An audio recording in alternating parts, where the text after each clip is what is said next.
And those officials made up most of former President George Cooper's administration. Homecoming at SC State is a big deal, but the FBI says these 2011 homecoming concert contracts show former board chairman Jon Pinson shared in a $60,000 kickback scheme, and every cent came right out of students' pockets.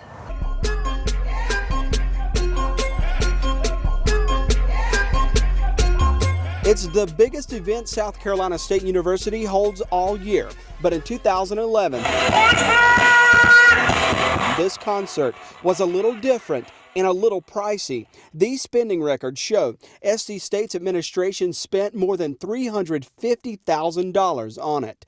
$80,000 on singer Charlie Wilson, $70,000 on rapper Young Jeezy, and $40,000 for Chrisette Michele, Ace Hood, and the rapper known as Future. University records show SC State paid Georgia firm WE Entertainment $60,000 to handle bookings and the setup for the concert.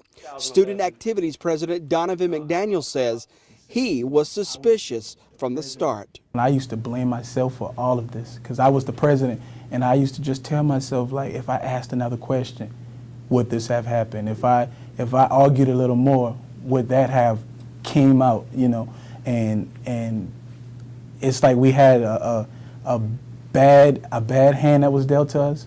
What's going on, man? This is CAB President Donovan once again, man. McDaniel was in charge of planning how student fees would be spent. He says in 2010, the university tried to force students to pay WE Entertainment to handle that homecoming concert. But McDaniel and his fellow students fought the administration and won. Did something change in 2011? Definitely. We kept our same motive, our vision, but unfortunately, you know, others didn't. But we kept it moving from there. We just took the orders that we received to have the concert, and we tried to do it to the best of our abilities. McDaniel says university officials told him if they went along with the plan, the university would spend what they made on ticket sales on repairs to student housing. So then we kind of negotiated with each other and was like, if this is the purpose for this concert, we can make it happen, because it was tried in 2010 and I was the vice president then, and we wasn't having it. We just didn't want to spend the money. But those dorm repairs did not happen. University records show they never made a dime off this $351,000 investment.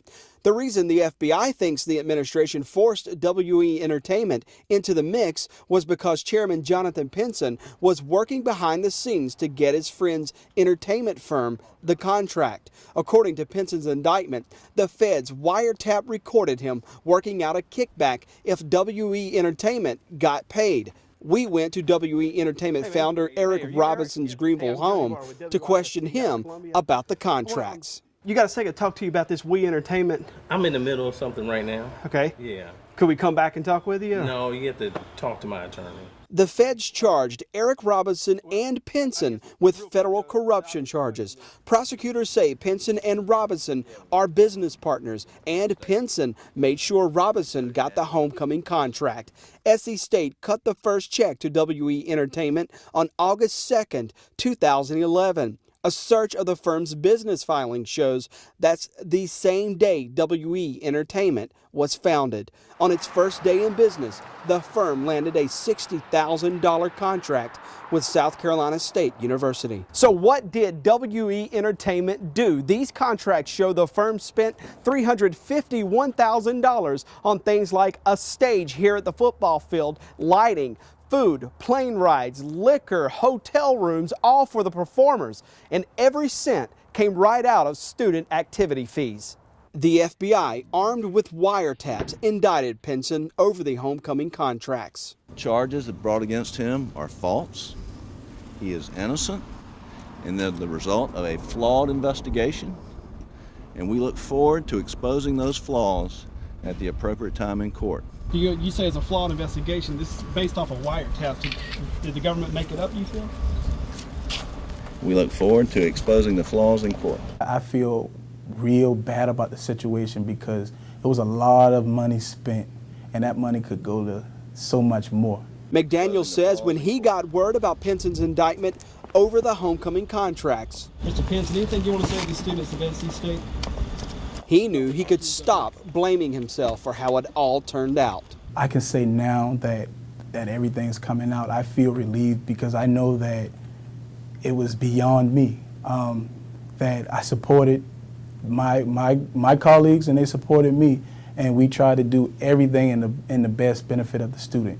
You know, I kind of wiped my forehead and was just saying, you know, I thank God that that I try to keep it fair for everyone.